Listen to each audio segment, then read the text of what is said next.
Right. చాలామంది అడుగుతున్నారు అసలు మహాకుంభమేళా అంటే ఏంటి అని చెప్పేసి. సో దాని గురించి మనం మాట్లాడే ప్రయత్నం చేద్దాం.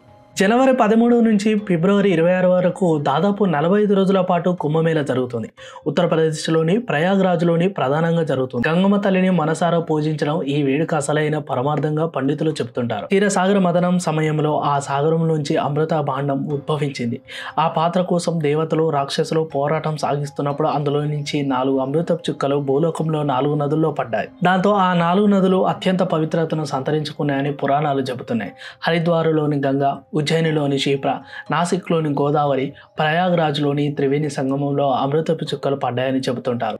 ఈ కారణంగా నదుల్లోని నీళ్లు కొన్ని సమయాల్లో అమృతత్వాన్ని సంతరించుకుంటాయని చెబుతుంటారు. ఈ సమయాన్ని కుంభమేళ సమయంగా భావిస్తారు. అందుకే అప్పుడు ఈ నదుల్లో స్నానం చేసేందుకు కోట్లాది భక్తులు సిద్ధమవుతారు. చూసారు కదా మహాకుంభమేళా అంటే ఏంటో. ఈ మహాకుంభమేళానికి సంబంధించిన మరికొన్ని అంశాలతో మరికొన్ని వీడియోలతో మళ్ళీ కలుద్దాం. అంతవరకు చూస్తున్నాను మన ఛానల్. Keep rocking.